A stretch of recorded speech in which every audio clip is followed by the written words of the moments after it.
Assalamualaikum warahmatullahi wabarakatuh. Halo semuanya, kenalin nama aku Dinda Ayu Oktaviana dari Prodi Ekonomi Syariah kelas 7G dengan nomor NIM 2282120251. Di era digital masa kini, pastinya udah nggak asing dengan yang namanya cashless payment, pembayaran tanpa menggunakan uang tunai. Nah, di sini aku bakalan ngebahas mengenai transaksi aman dan bijak tanpa menggunakan uang tunai. Ya, pastinya di era digital masa kini kita juga harus melek informasi-informasi terbaru, terutama kita juga harus banyakin bacaan-bacaan literasi digital ya. Jangan sampai kita termakan berita-berita hoax di luar sana. Di video ini juga bakalan aku jelasin tutorial menggunakan kris. Jadi jangan sampai di skip ya teman-teman ya. Yuk simak videonya sampai habis. Oke teman-teman, di sini kita bakal ngebahas lebih lanjut mengenai transaksi aman dan bijak tanpa menggunakan uang tunai atau bahasa kerennya mah cashless payment gitu ya. Jadi teman-teman tuh makin sekarang ini makin canggih, teman-teman jangan makin canggih, bukan hanya sekedar AI aja, tapi pembayaran juga semakin canggih. Teman-teman bisa melakukan pembayaran tanpa menggunakan uang tunai. Kalau dulu teman-teman tuh bisa melakukan pembayaran menggunakan uang tunai atau enggak menggunakan kartu kredit atau kartu debit. Tapi aku rasa pembayaran ini tuh kurang efisien ya, kurang aman gitu, kurang simple, kurang praktis. Karena kalau pembayaran menggunakan uang tunai itu terkadang kita tuh misalkan beli sesuatu gitu ya di pinggir, kadang nggak ada kembaliannya, bener nggak teman-teman? Kadang kita kebingungan cari kembalian. Nah, terus ada kartu ya teman-teman, seperti yang aku bahas tadi, kartu kredit atau kartu debit. Kenapa sih aku bilang kartu kredit atau kartu debit itu kurang efisien gitu, kurang praktis? Karena terkadang kita tuh lupa gitu ya, nggak bawa kartunya, atau bisa juga seperti aku yang masih mahasiswa ini gitu ya, yang dompetnya belum tebel itu nggak punya kartu kredit, nggak punya juga kartu debit gitu ya. Kita lebih sering menggunakan e-wallet, pasti bakalan kesulitan juga dong kalau misalkan kita nggak punya kedua kartu ini, kartu kredit atau kartu debit ya. Jadi menurut aku ini kurang efisien seperti itu teman-teman. Ada yang lebih efisien di masa sekarang yaitu transaksinya menggunakan kris ya. Jadi transaksi digital tanpa menggunakan uang, tapi kita melalui kris. Di era digital bukan hanya sekedar teknologi yang bikin canggih juga, tapi semakin banyak berita-berita yang hoax, berita-berita yang tidak valid, yang tidak bertanggung jawab yang tersebar di sosial media ya. Maka dari itu kita sangat perlu untuk membaca, pahami, dan cari. Baca dulu beritanya, informasi-informasi yang kita terima. Lalu dipahami dulu yang informasi yang kita terima itu apakah informasi ini valid, benar, atau ini tuh berita hoax aja yang tidak dapat dipertanggungjawabkan. Lalu disaring gunanya jika memang benar informasi yang kita terima ini informasi yang valid dari pihak terpercaya, sumber yang terpercaya, bisa juga ini sebagai pengetahuan baru untuk kita bisa di-share ke teman-teman yang lainnya. Tapi kalau memang hoax, dibuang, jangan sampai kita share. Kenapa sih ini tuh sangat penting, bukan hanya buat kamu, buat aku, tapi ini sangat penting untuk kita semua. Karena literasi digital ini bisa membedakan fakta maupun hoax. Jadi berita fakta atau hoax ini bisa kita bedain, jangan sampai kita tuh telan mentah-mentah informasi yang kita dapat. Jadi jangan langsung dipercaya kayak gitu aja. Caranya itu kita bisa cari informasi dengan cerdas. Gunakan sumber-sumber terpercaya, terutama untuk tugas kuliah, tugas diskusi atau lain sebagainya. Itu bisa kita cari sumber-sumber terpercayanya, seperti langsung dari akun sosial media OJK, Bank Indonesia, atau bisa lihat dari situs-situs terpercaya seperti dari jurnal-jurnal yang sudah jelas tuh ada penelitian-penelitiannya seperti itu.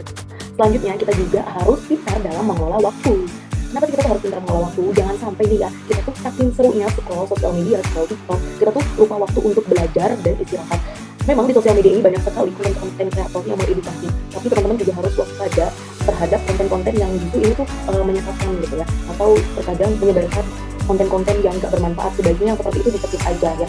Lalu kita juga harus pintar dalam menjaga privasi dan data diri. Jangan sampai kita tuh asal klik link yang disebarin di kolom komentar, juga terkadang banyak sekali yang nyebarin link, itu jangan sampai asal klik link yang seperti itu.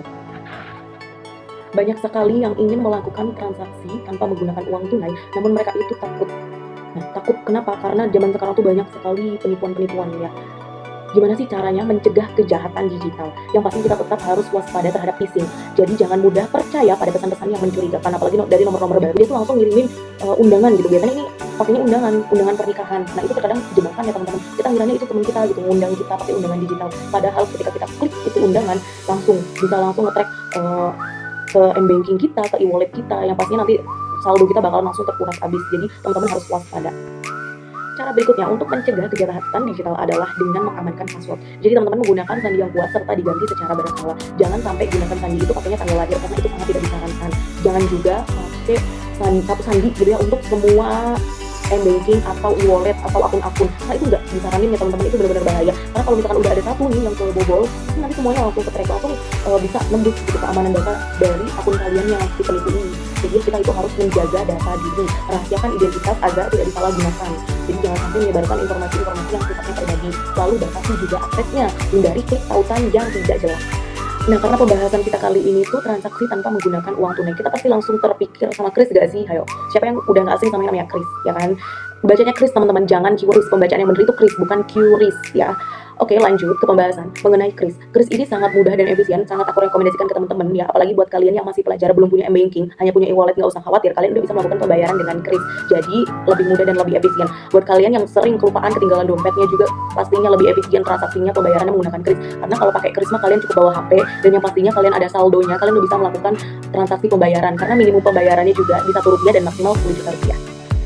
Oke teman-teman, di video berikutnya aku bakalan kasih kalian tutorial cara menggunakan Kris, pembayaran menggunakan Kris. Jadi teman-teman bisa lihat langsung tutorialnya di video berikutnya, jangan di skip ya. Oke, jadi sekarang aku mau masukin ini ada barcode pakai e-wallet.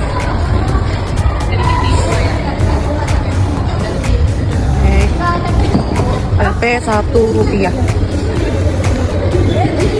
Konfirmasi. Nah, kalau udah benar kayak gini, merchantnya juga tuh ya unit SPBI Cirebon, lalu kita konfirmasi masukin pinnya.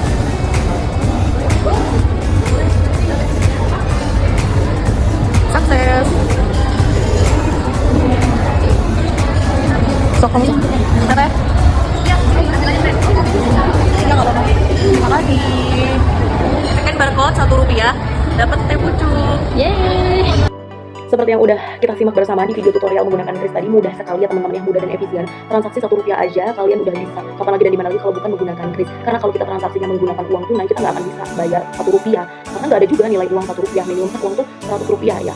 Tapi kalau Kris udah bisa tuh Rp100 udah bisa melakukan transaksi dan dimaksimalnya di Rp10 juta ya teman-teman ya. Apalagi kalian yang suka lupa bawa dompet, itu pasti sangat efisien nih kalau transaksinya menggunakan Kris. Aku sangat rekomendasikan ini ke kalian. Jangan lupa juga dengan diimbangi literasi digital ya. Jangan telan informasi mentah-mentah. Terima kasih, semoga videonya bermanfaat.